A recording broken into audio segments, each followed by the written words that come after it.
Ramaphosa has created another bill that seems racist to South Africans. This is not new for President Cyril Ramaphosa. Initially, that wasn't the term, but over time, that became the term. And starts with, for example, Sanlam, Momentum, some of those deals. But all through the 90s, you see these big deals and they make news. We call that first wave because it's not statutory yet. Almost none of it is statutory related. Yeah. Then you get to the end of the 1990s, and someone with the name of Cyril Ramaphosa becomes appointed as the chairman of the Black Economic Empowerment Commission. This is a commission that was put together by the Black Business Council, still in existence today, the Black Business Council.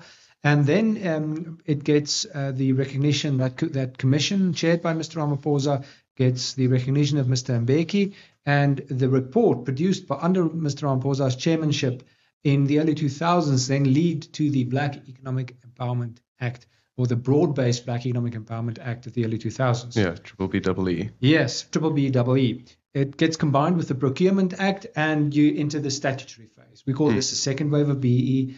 It's a statutory phase, and it's generally focused on relationships with the state. So where you do business with the state, where you try and be a supplier to the state, where you start to contract with the state, and with very rare exception. I mean, yes, sure, in mining licenses and maybe liquor licenses here and there, or fishing licenses, there are some BEE elements. But generally, if you don't do business with the state, if you don't contract with the state, you're free. Mostly, generally speaking, but this starts to take a deeply negative change when toward around 2018. Also coincides coincidentally with Mr. Ramaphosa's term as president. So in 2018 he becomes president. 2017, late 2017, 2018. It's just there's very many coincidences that seem to happen with Mr. Ramaphosa's tenure, but we can get into that maybe a little. Yeah. Well, one of the major benefactors of BEE in the 90s. One of the major producers is the architect of the second wave of BEE, the main benefactor of the first wave, the architect of the second wave, and the president during the third wave. It's indeed remarkable. So what is the third wave? The third wave is where regardless of whether the state is involved, the state seeks to regulate business in general based on race restrictions. Under President Cyril Ramaphosa, who assumed office in 2018, that these efforts have intensified and become more contentious. Ramaphosa, a former trade unionist and business magnate, has championed expansive Black economic empowerment initiatives, affirmative action mandates, and land reform measures, including the controversial expropriation bill. Critics, including international figures like Donald Trump and Elon Musk, have labeled these as racist laws that discriminate against white South Africans, exacerbating divisions and threatening the nation's social fabric. At the heart of Ramaphosa's policy arsenal is Black economic empowerment. Empowerment, a framework introduced in 2003 but significantly expanded under his administration through the 2019 BBB Amendment Act. B mandates that companies achieve scorecards based on ownership, management control, skills development, and preferential procurement favoring historically disadvantaged groups, primarily Black South Africans. Affirmative action, enshrined in the Employment Equity Act of 1998 and amended in 2020, requires employers to set numerical targets for racial representation in the workforce, with penalties for in rural areas where white commercial farmers dominate agriculture, producing 95% of food. B. Procurement rules force sales to Black-owned entities at below-market prices, eroding profitability. A Stellenbosch University analysis projects a 20% decline in white farm incomes by 2030, pushing intergenerational transfers into uncertainty. Thus, Ramaphosa's laws, intended as empowerment tools, risk entrenching a zero-sum racial economy, where white decline funds selective Black uplift. No policy under Ramaphosa has ignited more alarm among white South Africans than land reform. The 2018 ANC resolution on expropriation without compensation culminated in the 2024 Expropriation Act, signed by Ramaphosa, which allows the state to seize land for public purpose with minimal redress in cases of nil compensation for unused or speculative holdings. This builds on the 1913 Natives Land Act's legacy, which restricted Black land ownership to 7%, but inverts the dynamic. Whites now own 72% of farmland, despite being 7% of the population. For white farmers, however, this evokes existential dread. The Act's vagueness defining public interest broadly has led to a 15% drop in farmland values since 2023, per AgriSA data. Over 1,200 white-owned farms face potential claims, with bureaucratic delays compounding anxiety. In the Free State, Farmer Johan van der Merwe lost 500 hectares in 2024 for a state housing project, receiving only 40% market value after years of litigation. Broader economic fallout looms. Agriculture, 2.5% of GDP, but employing 850,000, risks collapse if white expertise flees. Post-redistribution farms have a 70% failure rate due to lack of capital and skills.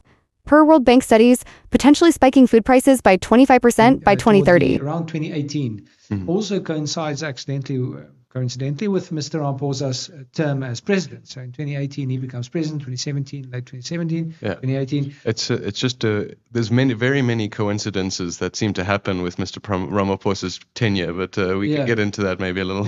Well, one of the major benefactors of BEE in the 90s, one of the major the producers, he's the architect of the second wave of BEE, the main benefactor of the first wave, the architect of the second wave, and the president during the third wave. It's indeed remarkable. So what is the third wave? The third wave is where regardless of whether the state is involved, the state seeks to regulate business in general based on race restrictive regulations.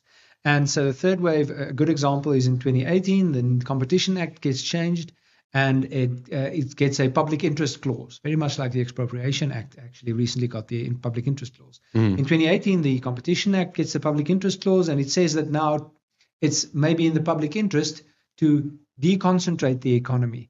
And that is actually a different way to introduce BEE. And so from 2018 onward, you start seeing BEE directly inserted as requirements for mergers, acquisitions, corporate action. And that ties up the corporate action market in South Africa. So much less corporate action is happening than what should be in South Africa based on that 2018 change. And you see other acts as well. You see changes in financial legislation coming, in financial regulation. It's still coming. You see it in property development. You see it in air services.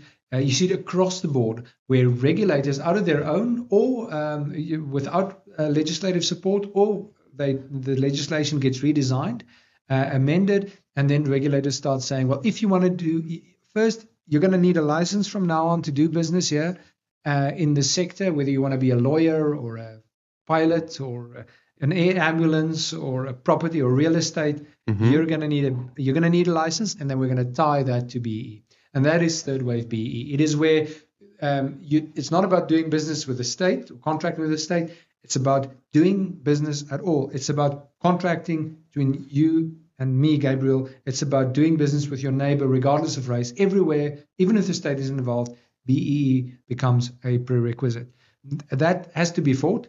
It's only in its infancy, and we've had some successes which you can get into, but that's third wave BEE. So what have some of your successes been against third wave BEE? Yeah. I'm going to highlight two so far. Last year, the property practitioner, the property regulator announced, and actually it announced it before, but it started enforcing it last year. It said that if you don't have a BEE compliant certificate, you're not going to get a property practitioner's license. You're not going to get a Fidelity Fund certificate, and you need that to be a property practitioner. And property practitioners got redefined in the run-up to this change to not only be what were estate agents, but actually property developers, bond originators, lawyers who work with bonds, anybody. There are about 12 categories. Anybody who has anything to do with property changing hands, even in some cases, people marketing that, ostensibly now need a Fidelity Fund certificate, and then the regulator ties that Fidelity Fund certificate to BEE compliance. And what we did then last year was because they thankfully don't have proper legislative backing to do this, we were able to, through legal threats, lawyers' letters, we were able to push them back, and we achieved an important tactical victory where they said, okay, from now on, you don't need a BEE compliance certificate, you just need a BEE certificate. So even if you're non-compliant, you actually have to provide them a certificate that costs anything up 10,000 Rand and up to say that you're not participating in BEE, that you don't have a score, but you need to get a BEE verifier to say that you're non-compliant, and then they will give it to you. So we're progressing to, still in the litigation phase this year, but that was a crucial win last year, because without that, a substantial proportion of estate agents, property developers, bond originators in the country would have not had licenses to do business. simply because they weren't BE.